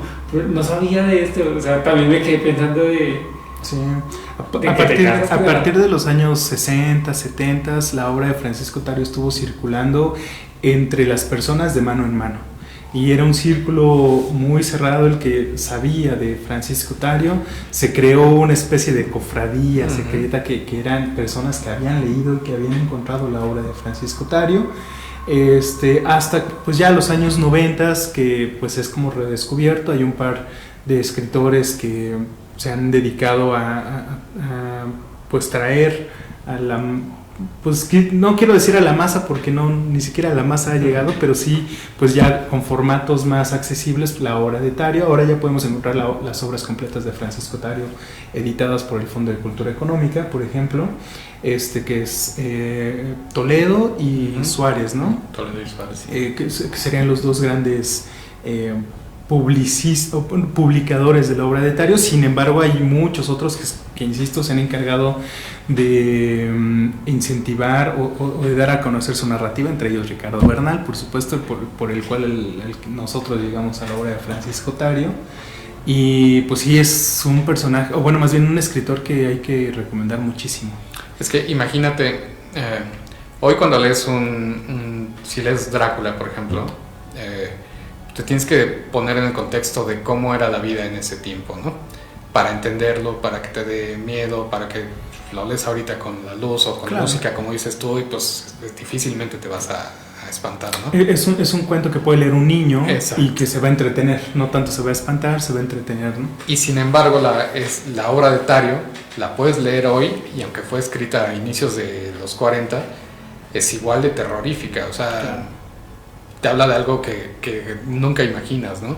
Y lo mismo pasa, narra desde la perspectiva de este féretro, pero lo hace también desde el punto de vista de una gallina, lo hace desde el punto de vista de un perro, desde el punto de vista de un barco, desde el punto de vista de un traje, en fin, le da voz a cosas inanimadas, bueno, algunas, otras animales y este tipo de cosas, pero pues es algo que tú no piensas naturalmente, ¿no? O sea, no te imaginas que el féretro es una persona o un ente que siente, que piensa, que desea, que quiere, que está súper, súper loco. Lo que yo ahorita estoy dándole vueltas es que precisamente con el féretro te vas a casar hasta que te descompongas, hasta que te saquen del hueco. Se unen uno con el otro. Hasta ahí vas a estar. Y efectivamente, las personas que yo solamente lo he visto dos veces, pero bueno, una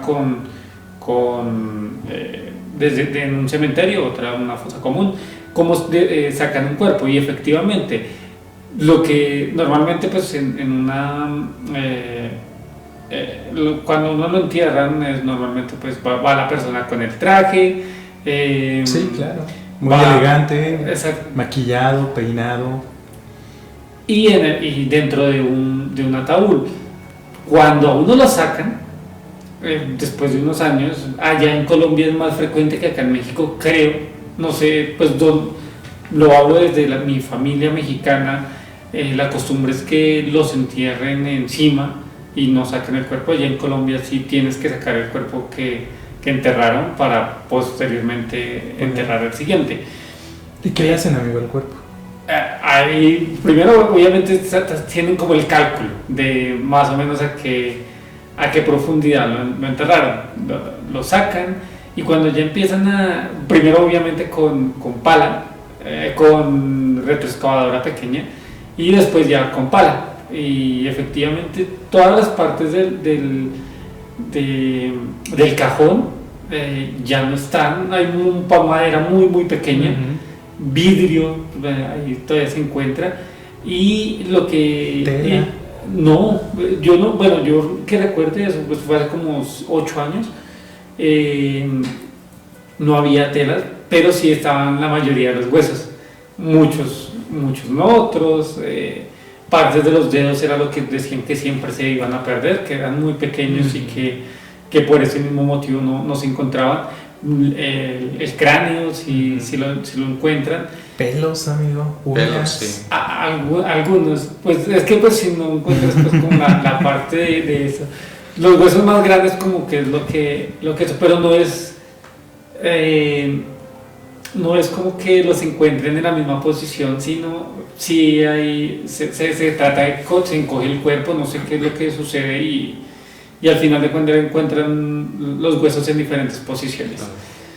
Ya después de que los sacan, los llevan a una urna y los creman y ya los vuelven ceniza para posteriormente volverlos, si el terreno es de la persona, los vuelven a enterrar, pero abren como un huequito al lado y ahí meten el féretro, bueno, la urna.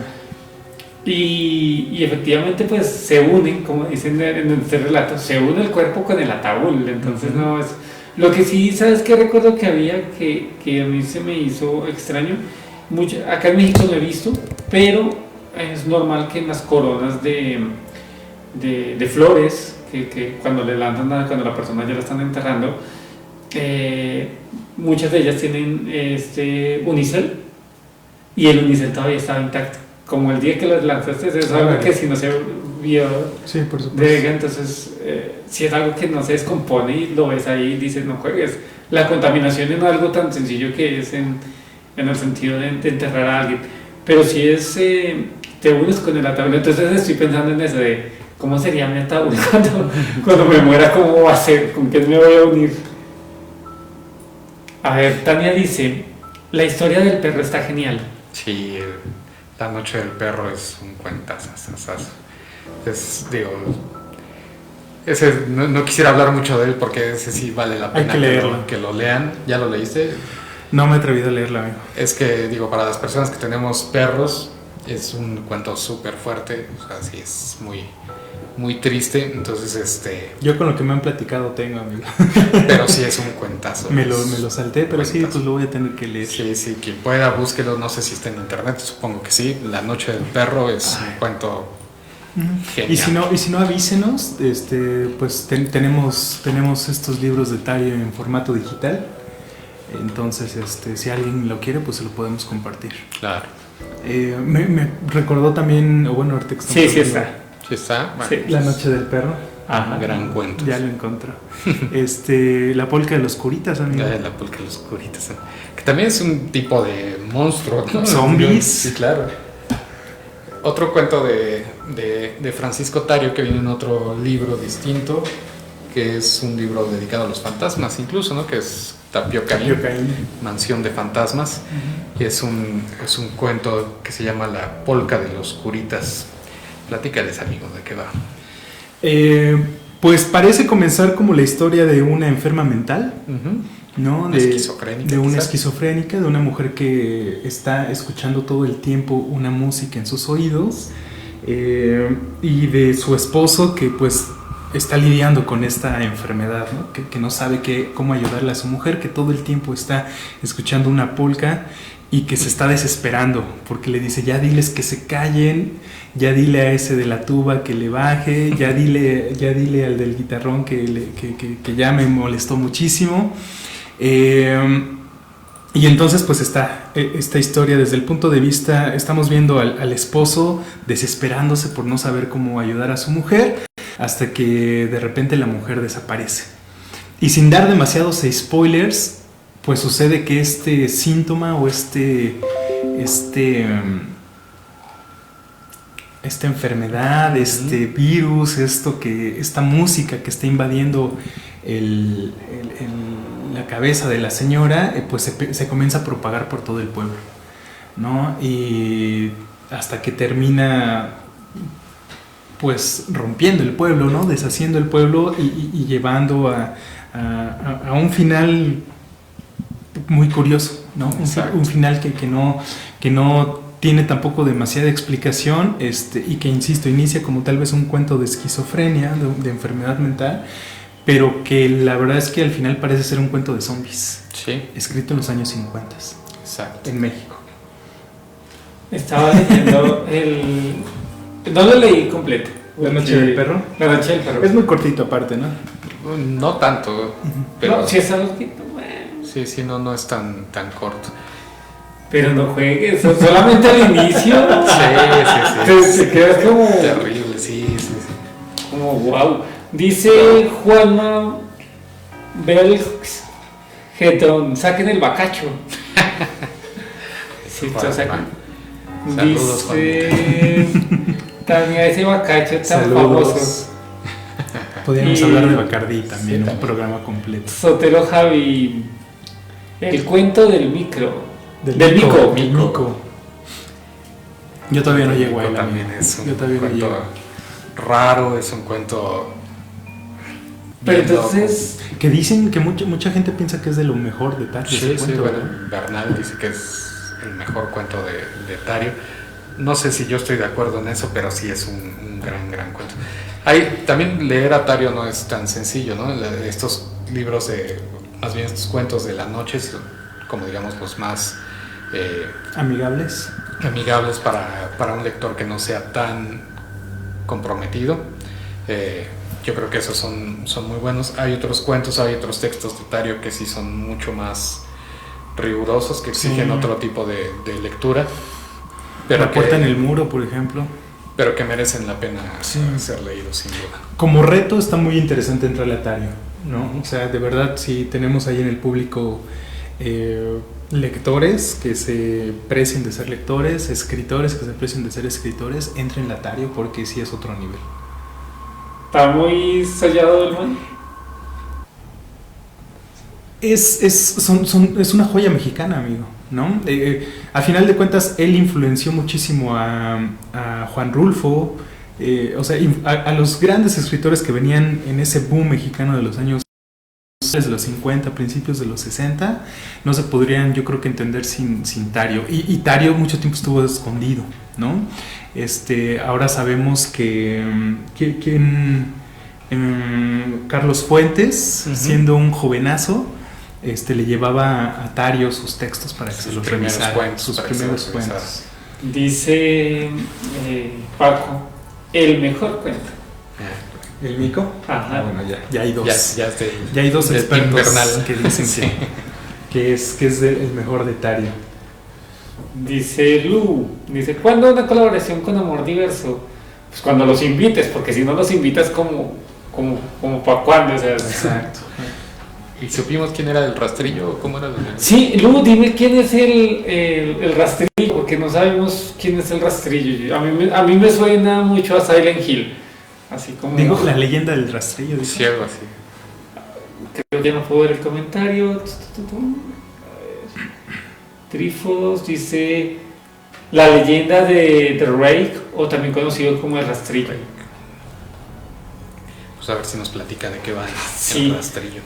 La Centennial que nos platique de los nuevos mitos urbanos.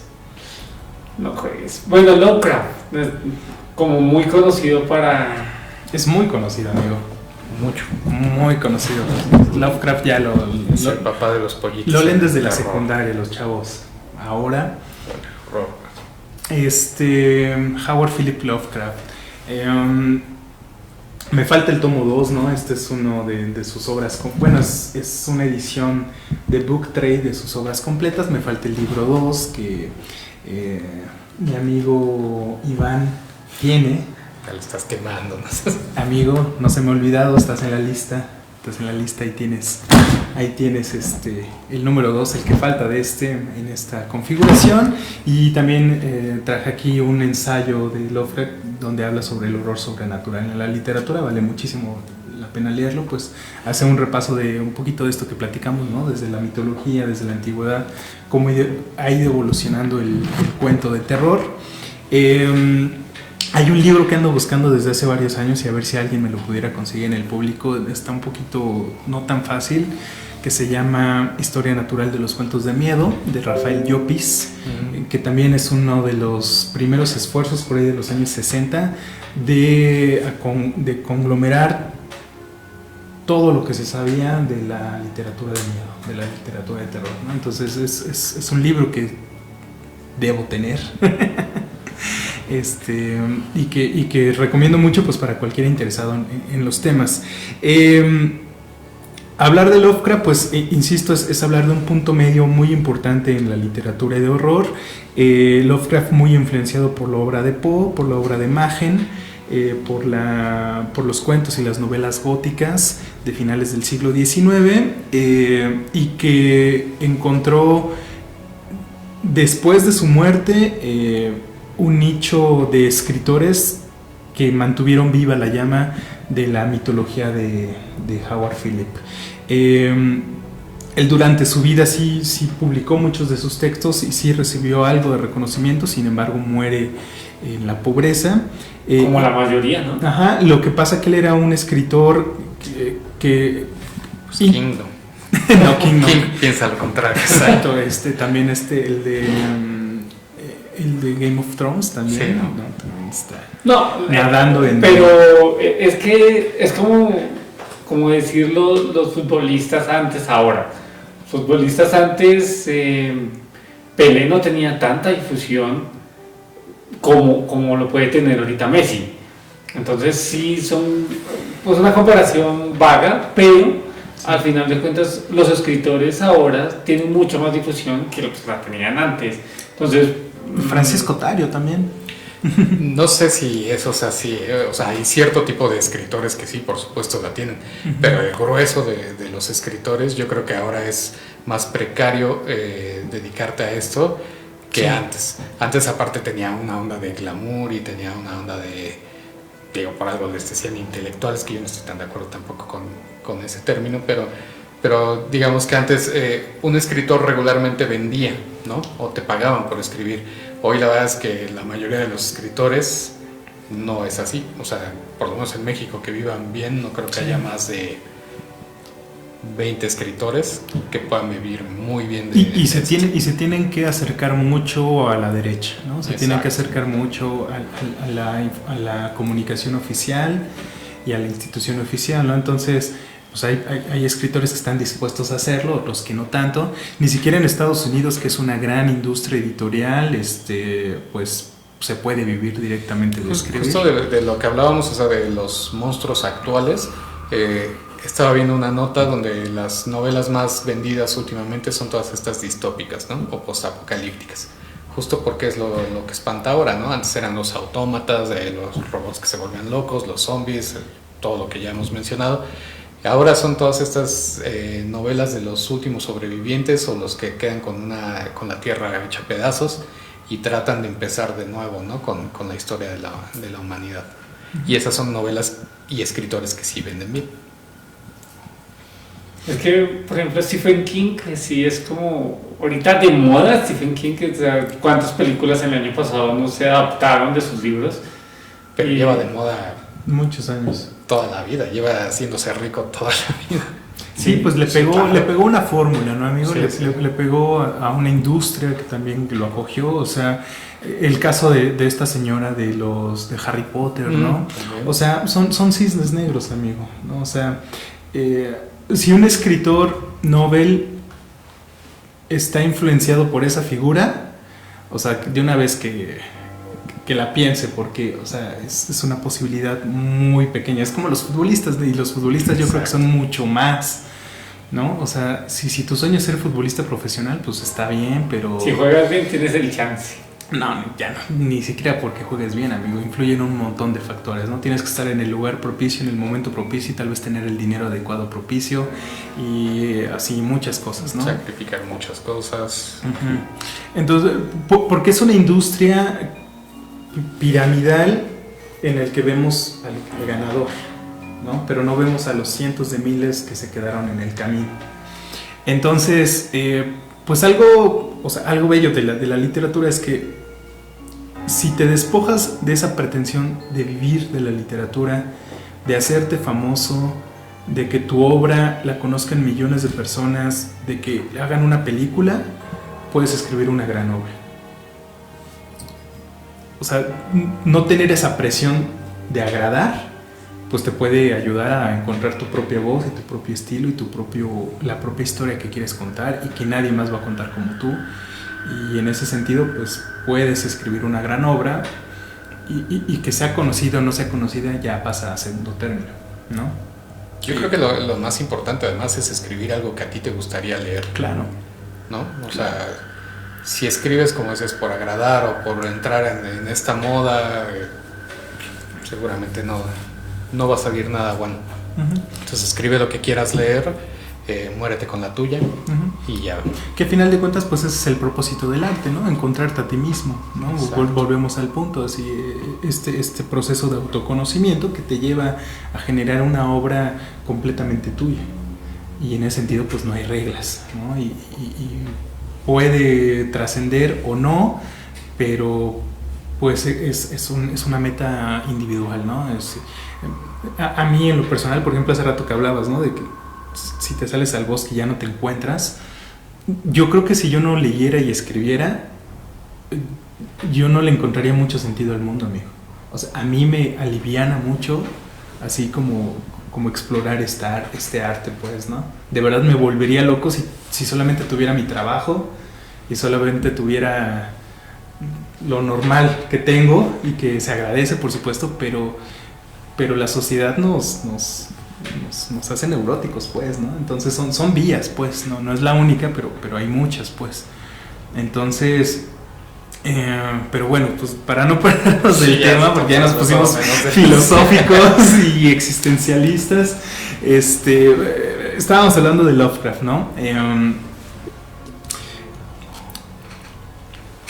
Lovecraft crea una mitología que sobrevive gracias a sus amigos escritores y a un círculo de seguidores que estuvo en contacto con él a través de sus textos y a través de cartas, a través de correspondencia. Entonces, los mitos de Cthulhu, que son quizás como el compendio de obras más conocidas de Lovecraft, él escribió una parte, pero una vez que él muere, todo ese séquito de amigos y de seguidores y de estudiantes continuaron con esa mitología que ha trascendido a muchas artes, ¿no? Al cine, al videojuego, a los fanzines, ¿no? Muchas. Y Lovecraft entra a darle mucha visibilidad a un género que se le llama el horror cósmico, que tiene que ver con criaturas que sobrepasan la esfera humana, ¿no? Y el tamaño humano, por así decirlo. Entonces, a grandes rasgos, la mitología de Lovecraft nos habla de un universo en una constante batalla entre el bien y el mal, pero sobre todo en este momento gobernada por seres terroríficos, por seres que buscan la destrucción, por seres que llevan a la locura y que los humanos somos sus súbditos sin saberlo desde hace eones, ¿no? Entonces, en internet pueden encontrar, si le das mitología de Lovecraft o los monstruos de Lovecraft, te vas a encontrar con una lista con más de 100 tipos de monstruos diferentes, ¿no? Y monstruos de tamaño normal, pero también monstruos de tamaño de 10 kilómetros y monstruos de tamaño cósmico. Cthulhu es un dios, ¿no? De otra dimensión. Es un semidios, es un dios menor, por así decirlo. ¿Sí? Hay dioses mayores todavía. Azathoth es quizás el alfa y el omega del universo de Lovecraft, pero que en una batalla que tuvo hace eones perdió la inteligencia, ¿no? Entonces es un dios omnipotente, omnipresente, pero estúpido. O sea, lo cual lo hace todavía más terrorífico, ¿no? Y Cthulhu, por ejemplo, está descrito como un extraterrestre con habilidades que lo hacen pasar con los humanos como un dios. Lo adoran tanto los humanos, hay una secta de humanos que lo adoran como un dios real, y también hay unos seres que se llaman los profundos, que son unos seres que habitan en los océanos, mitad humanos y mitad batracios, ¿no? Así tienen cara como de sapo y tienen agallas, ¿no? Y todo esto, y que habitan en el mar, ¿no? Entonces, la descripción que hay en The Call of Cthulhu Es como una enorme criatura comparable a una montaña desplazándose de 10 kilómetros de altura, cabeza de pulpo o calamar, cuerpo de dragón y que puede alterar su cuerpo, ¿no? Sin embargo, no lo altera con demasiada frecuencia en las obras de Lovecraft, pero sí se dice que puede alterar su cuerpo.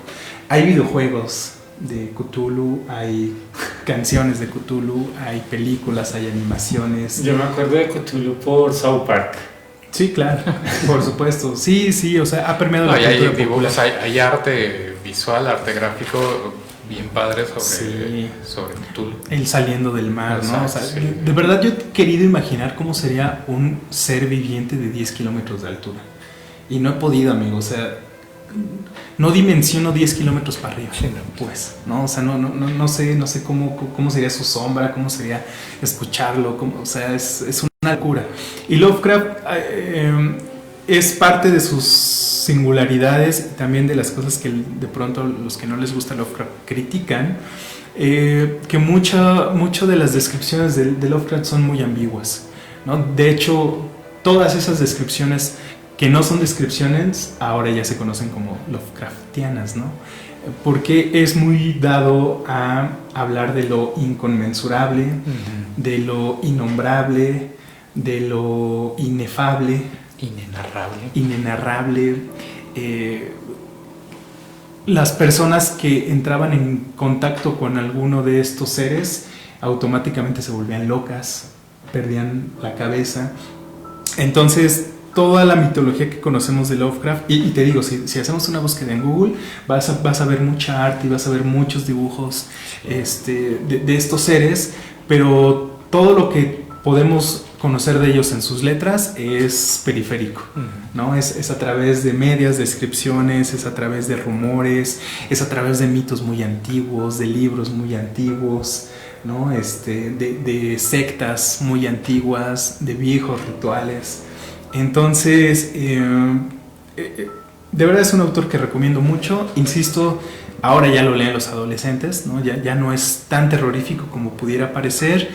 Sin embargo, si hacemos este ejercicio de imaginarlo, de ponerlo en contexto y de dimensionar lo que está diciendo, sí es muy terrorífico, sigue siendo muy terrorífico. El color que cayó del cielo es uno de los cuentos más grandes que he podido leer de él. La llamada de Cthulhu también, que está contado ahí como una nota periodística, como unas memorias. En las montañas de la locura, ¿no? También un gran cuento, donde pues los elementos comunes son esos, ¿no, amigo? Una historia mucho más antigua de lo que la humanidad cree, y una historia donde estamos dominados y somos siervos de dioses que no tienen ninguna compasión de nosotros, simplemente porque somos menos que insectos para ellos. Bueno, últimos minutos con algo que te quieran despedir. Pues yo, como siempre, les traigo su recomendación nacional. Para quienes estén interesados en este tipo de literatura, de horror, gótica, de suspenso, hay un sitio que se llama Penumbria. Ese publica textos muy buenos. El director de Penumbria es Miguel Ángel Lupián, que es un gran escritor. Hay un libro de él, tiene varios libros que acaba de presentar ahora en la FIL. Tiene Anímula, que es un libro de minificciones góticas, que es bastante bueno. Órale.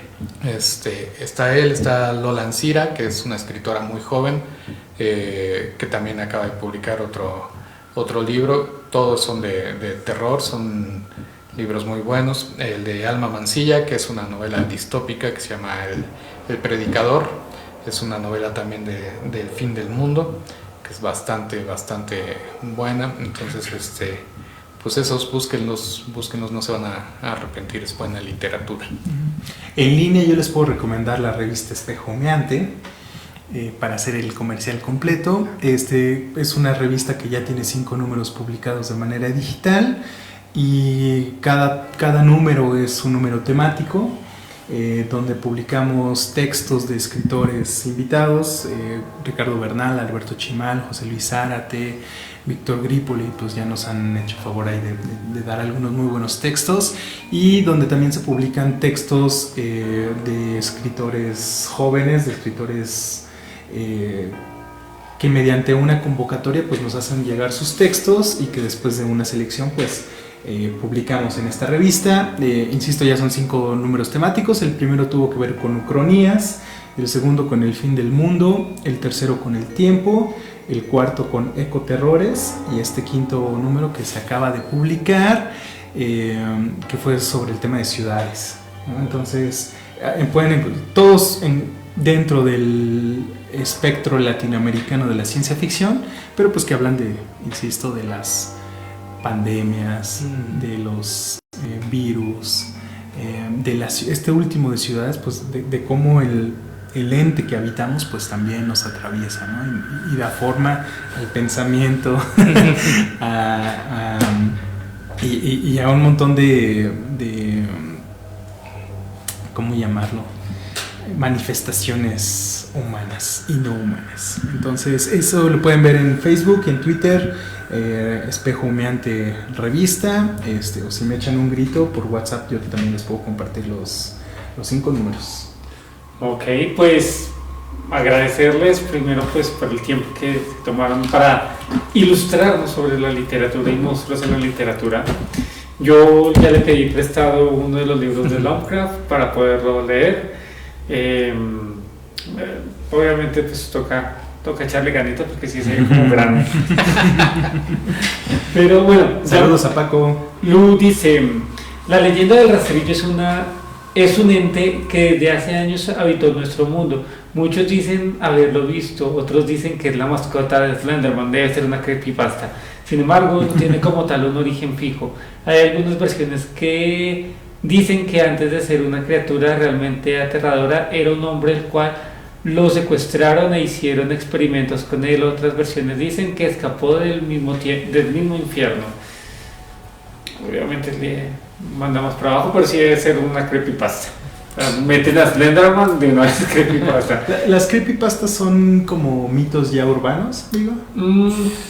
Sí, una creepypasta puede ser una historia. Son leyendas, son pedacitos de leyendas que se van copiando y se van, digamos, agarran un personaje central y de ahí van creciendo las historias. Van haciendo o sea, la misma gente va agregando. Ajá. Ok. Por eso pastas. Sí, por eso es creepypasta. Ok, pues a todos los que nos escucharon les agradezco su sintonía. Pues como les dije, este espacio se abre para tocar diferentes temas de diferentes índoles, y pues hoy tocó literatura. El próximo jueves vamos a estar hablando de demonios en el cine y vamos a traer algunos trailers. Va a acompañarnos Augusto Sierra de Cinefilia, que pues es el que sabe de cine y pues nos va a contar un poco de las historias de demonios en el cine. Pues a todos, como les digo, llévense lo importante. Yo acá no les vendo nada. Ustedes, lo más importante es que escuchen y saquen su propia conclusión, su propia conclusión. Es que se me fue la palabra. Perdón, estoy un poco distraído. Y pues llévense lo más importante, que es su propio criterio. Como les dije antes, les agradezco su tiempo por haber estado con nosotros. Esto fue Adicción Paranormal y descansen en paz. Feliz noche. Dulces pesadillas.